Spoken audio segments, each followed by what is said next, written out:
Chongqing en Chine, 5 novembre 2009. Un père pousse la porte d'une vieille maison familiale, celle où son fils a grandi, celle qui est vide depuis que la famille a déménagé. Il n'a pas eu de nouvelles de son fils depuis plus d'une semaine. La porte d'entrée est verrouillée de l'extérieur, la porte latérale aussi. Mais la porte arrière, celle que personne n'utilise jamais, celle qui est toujours bloquée par de lourdes planches et une barre d'acier, est grande ouverte. La barricade a été déplacée, soigneusement, posée contre le mur. Le père entre dans la pénombre et ce qu'il découvre va diviser la Chine entière.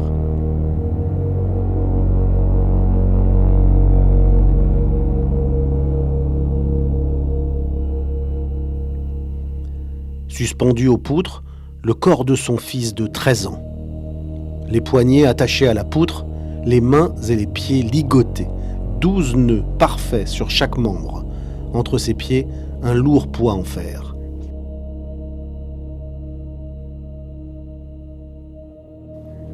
Sur son front, une petite blessure, comme si un objet pointu avait été enfoncé dans la peau. Et ce que porte l'enfant rend la scène irréelle. Une robe rouge à fleurs, un maillot de bain noir de femme, 2 morceaux de tissu noir placés à l'intérieur pour imiter une poitrine. Ses vêtements habituels sont introuvables.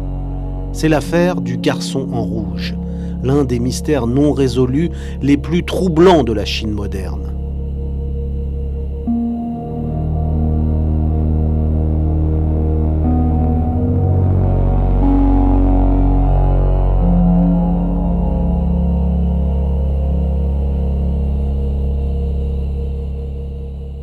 Bienvenue dans cet épisode d'Eastbound. Je suis Sébastien Lebelzig, journaliste spécialiste de l'Asie et de ses faces les plus sombres. J'y ai vécu 20 ans. 20 années au cours desquelles j'ai eu connaissance d'événements incroyables. Des événements que je vais vous raconter ici.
Village de Shuangqing, dans le district de Banan, à Chongqing.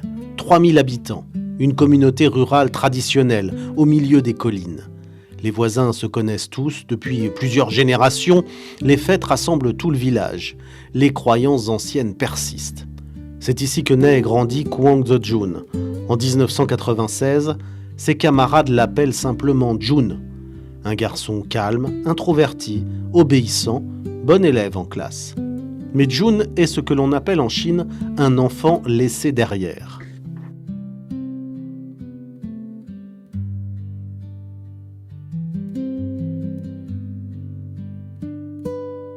Pas abandonné, pas complètement, mais ses parents, Kwang Ji-lu et sa femme, ont dû partir travailler en ville à Chongqing, l'une des plus grandes métropoles du monde, à 60 km de là, trop loin pour rentrer chaque jour. C'est l'histoire de millions de familles chinoises, l'exode rural massif, les parents qui partent chercher du travail dans les mégapoles, les enfants qui restent au village. En 2009, on estimait à 69 millions le nombre d'enfants laissés derrière en Chine, 30% des enfants dans les campagnes, une génération entière qui grandit sans ses parents. Jun vit dans un internat, 7e année, à l'école secondaire, il a 13 ans. Du lundi au vendredi, il dort sur place, dans un dortoir. Le week-end, il rejoint ses parents en ville. Il lui donne son argent de poche pour la semaine. Ils passent 2 jours ensemble, puis il repart. C'est la routine depuis des années. Ses camarades de classe le décrivent comme solitaire. Peu d'amis proches, il ne joue pas au basket avec les autres. Il ne traîne pas dans la cour. Mais ceux qui le connaissent remarque une fascination particulière. Les histoires de fantômes, les légendes surnaturelles, les récits qui font peur. Son livre préféré s'appelle « Étrange histoire d'un studio chinois ». C'est un classique du XVIIe siècle, un recueil de contes surnaturels, des renards esprits, des démons, des fantômes vengeurs, des allégories sur la corruption et l'injustice contre les gens ordinaires. Jun le lit et le relit, il connaît certaines histoires par cœur. Dans la Chine rurale, ces récits ne sont pas que des contes, ils font partie de la culture, du quotidien, des croyances ancestrales qui n'ont jamais vraiment disparu. Jun les collectionne, les écoute, il les raconte aux rares camarades qui veulent bien l'écouter. La famille possède toujours l'ancienne maison du village de Chongqing, celle où Jun a grandi dans ses premières années. Elle est vide maintenant, poussiéreuse, mais elle leur appartient. Jun y passe parfois pour se souvenir, pour être seul, pour échapper au bruit du dortoir. C'est son refuge. Dernier week-end d'octobre 2009, Jun rend visite à ses parents, comme d'habitude. 2 jours en ville avec son père et sa mère, avant de repartir pour l'internat. Il leur dit alors quelque chose d'inhabituel. Le week-end prochain, je n'irai pas en ville. Je vais aller à l'ancienne maison pour faire un peu de ménage, pour désherber. Ses parents ne s'inquiètent pas, Jun est nostalgique parfois. Il aime retourner au village, c'est normal. Son père lui donne l'argent de poche pour 2 semaines cette fois, puisqu'il ne viendra pas le week-end prochain. Il le laisse partir. Et c'est la dernière fois qu'il le voit vivant.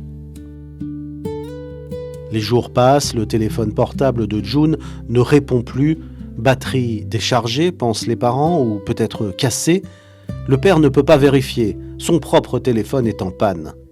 À l'internat, les enseignants remarquent l'absence de Jun, mais ils ne s'inquiètent pas outre mesure. Une épidémie de grippe frappe l'école cette semaine-là.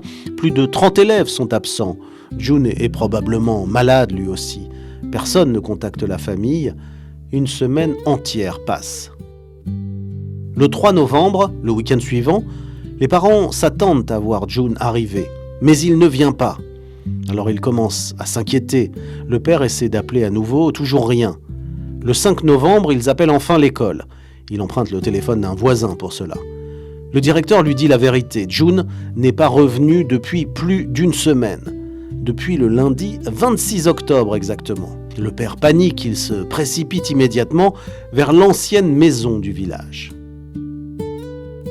5 novembre 2009, début d'après-midi. Kwang Ji-lu arrive à l'ancienne maison familiale. La porte d'entrée est verrouillée. De l'extérieur, le cadenas est bien en place. La porte latérale aussi, verrouillée. Il fait le tour, Jun n'est peut-être pas venu finalement. Puis il se souvient de la porte arrière, celle qu'on n'utilise jamais, celle qui est toujours bloquée de l'intérieur par de lourdes planches en bois et par une barre d'acier. Il s'approche, la barre d'acier a été enlevée, posée contre le mur extérieur, soigneusement. La porte n'est pas verrouillée. Un soulagement traverse le père. Jun est venu, il est peut-être à l'intérieur, en train de nettoyer. Il pousse la porte et découvre l'horreur.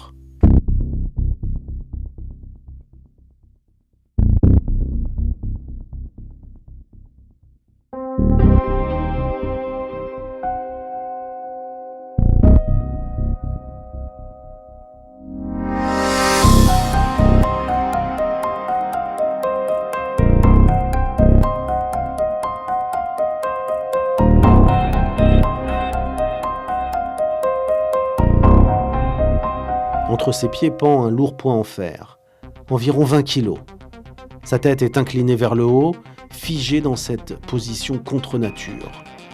Sur son front, une petite blessure, comme si une aiguille ou un objet pointu avait été enfoncé dans sa peau. Et il porte une robe rouge à fleurs, une robe de femme qui appartient à l'une de ses cousines. En dessous, un maillot de bain noir, une pièce, pour femme également. Les enquêteurs ne retrouveront jamais la provenance de ce maillot. À l'intérieur du maillot, 2 morceaux de tissu noir sont placés de façon à imiter une poitrine féminine. Ces vêtements habituels sont introuvables, disparus. Le corps de Jun est froid, rigide, bleuté. Le père reste paralysé pendant quelques secondes. incapable de crier, incapable de bouger. Puis il se précipite, il décroche le corps de son fils, il le pose au sol, il cherche un pouls, un souffle, rien. Il sort en titubant, il appelle à l'aide, les voisins accourent, la police est prévenue. Les enquêteurs arrivent rapidement. Les experts examinent la scène, ils constatent qu'il n'y a aucun signe de lutte, aucune trace de cambriolage, aucune empreinte suspecte. Les affaires de June sont toujours là, son sac d'école, ses livres, ses devoirs soigneusement rangés, l'argent que ses parents lui avaient donné. L'examen préliminaire estime que June est décédé depuis 48 à 72 heures, probablement donc le 3 ou le 4 novembre. Cause de la mort, asphyxie. Mais d'autres détails intriguent profondément les enquêteurs. Des traces de cire de bougies sur le sol, comme si des bougies avaient brûlé pendant plusieurs heures. La blessure sur le front, précise, intentionnelle, et un caractère chinois écrit au charbon sur une porte intérieure. Le caractère « chat ». Il signifie « tuer ». L'affaire secoue immédiatement la petite communauté locale. Un garçon de 13 ans, retrouvé mort dans des circonstances inexplicables, vêtu d'une robe rouge, ligoté de manière professionnelle, dans une maison fermée de l'intérieur. En quelques jours, les médias nationaux s'en emparent. Les forums internet explosent. Les théories se multiplient. Meurtre rituel, accident, suicide, occultisme. La police interroge la famille, les camarades de classe, les voisins, les enseignants. Personne n'a rien vu, personne n'a rien entendu pendant cette semaine cruciale. June était seule, complètement seule dans cette maison vide pendant plus d'une semaine. Les enquêteurs fouillent méticuleusement la scène. Ils cherchent des empreintes digitales, des traces de pas, des preuves d'une présence extérieure, mais rien. La porte arrière, celle qui était ouverte quand le père est arrivé, ne porte aucune trace d'effraction. La barricade a été enlevée de l'intérieur, puis la barre d'acier a été posée à l'extérieur. Les deux autres portes étaient verrouillées de l'intérieur. Impossible de sortir par là sans les clés. Selon toute logique médico-légale, June était seul. Mais alors, comment a-t-il pu se ligoter lui-même de manière aussi complexe ? Comment a-t-il pu attacher ses poignets à la poutre après avoir attaché ses pieds ? Les enquêteurs n'ont pas de réponse.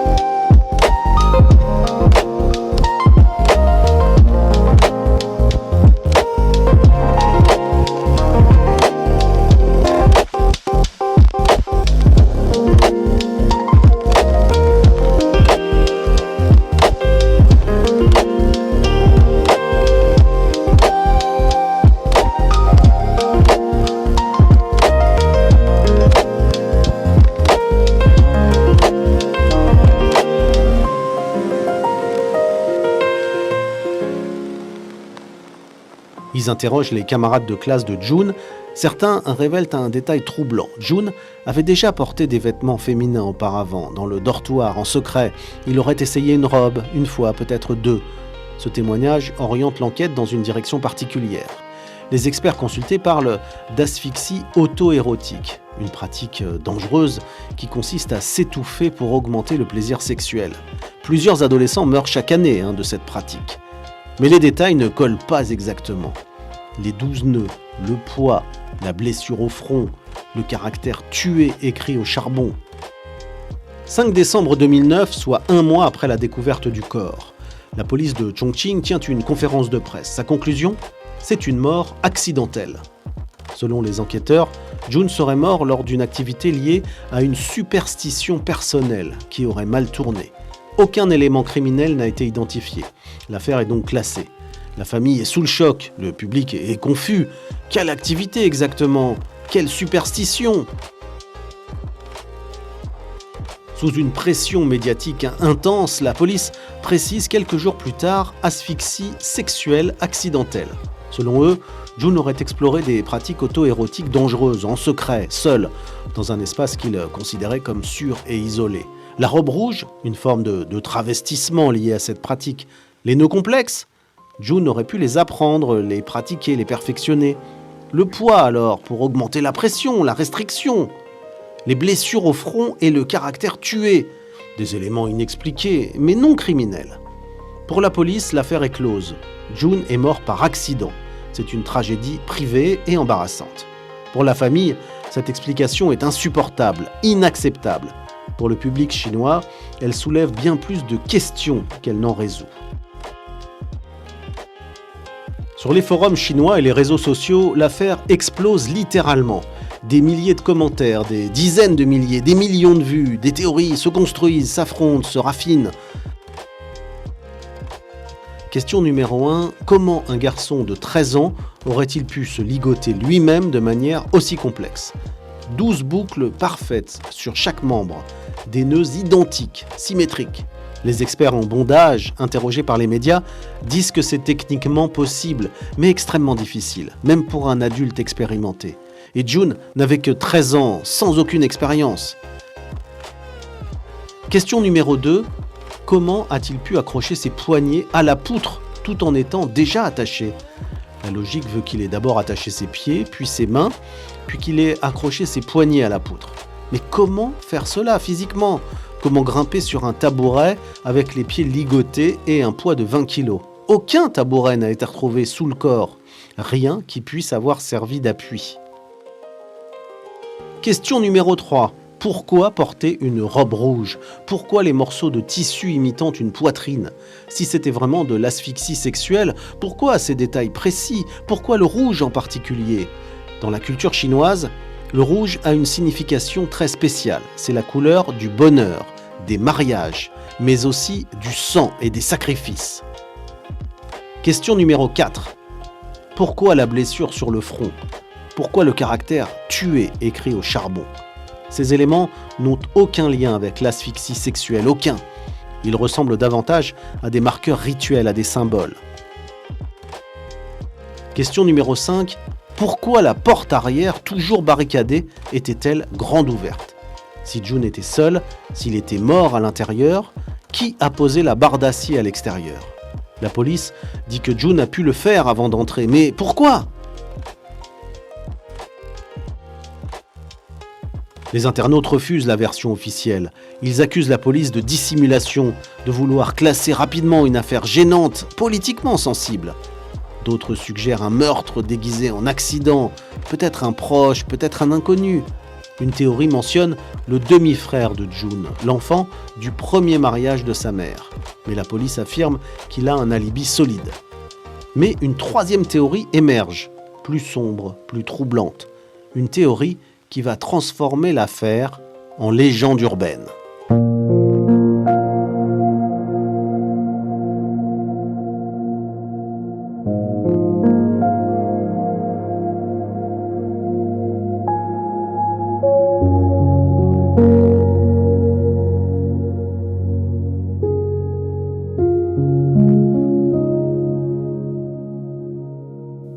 Dans la cosmologie taoïste chinoise, certaines dates et certains chiffres sont considérés comme extrêmement yin, c'est-à-dire associés à la mort, aux esprits, à l'obscurité. Le chiffre 13 en particulier est considéré comme de mauvais augure. June est mort à l'âge de 13 ans et 13 jours, selon le calendrier chinois. Le 5 novembre 2009, date de la découverte du corps, était également un jour considéré comme particulièrement néfaste selon le calendrier lunaire. Pour certains internautes, ce n'est pas une coïncidence. Selon cette théorie, June aurait été victime d'un rituel, peut-être involontairement, peut-être en tentant lui-même une pratique occulte qu'il ne maîtrisait pas.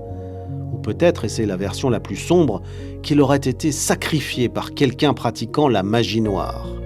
Les éléments de la scène prendraient alors tout leur sens. La robe rouge, symbole de sacrifice dans certaines traditions ésotériques chinoises. Le poing en fer, un ancrage spirituel, connexion avec l'élément terre. La blessure sur le front, un marquage rituel, l'ouverture du troisième œil. Le caractère tué, une invocation, une malédiction, un ordre spirituel. Les 12 nœuds, le chiffre 12 a une signification dans le taoïsme.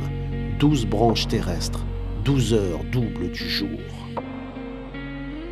La poutre en bois, le bois est l'un des 5 éléments. Le rituel combinerait le métal, le poids, le bois, la poutre, le feu, les bougies, la terre, l'ancrage et l'eau, l'humidité de la maison. Cette théorie mentionne même une pratique spécifique, le Yongqiao, élever un démon. Une technique occulte extrêmement rare et interdite.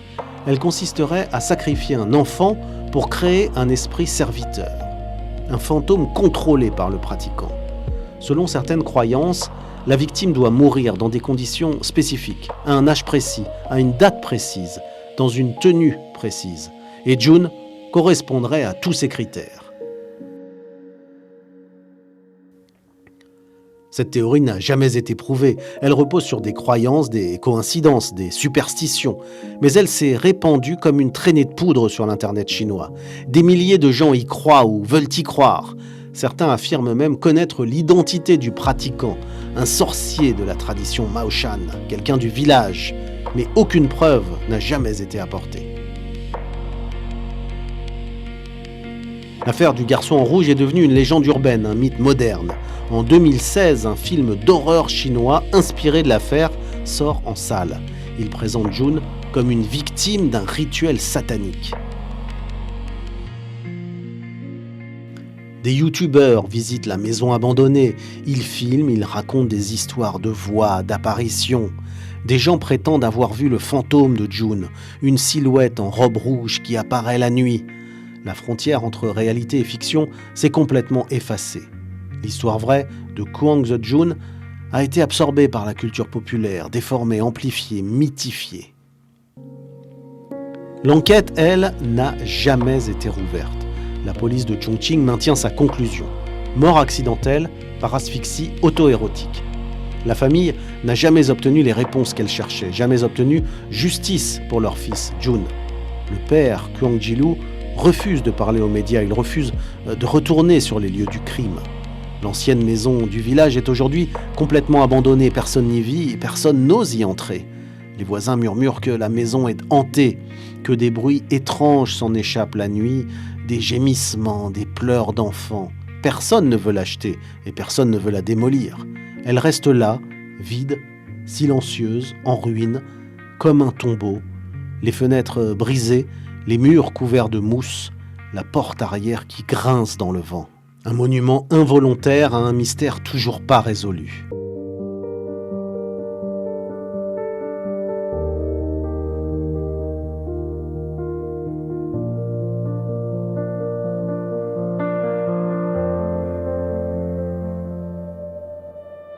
Alors que s'est-il réellement passé dans cette maison en novembre 2009 ?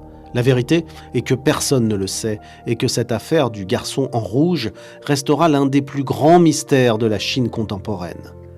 L'explication officielle, une asphyxie accidentelle, est possible, troublante, mais possible.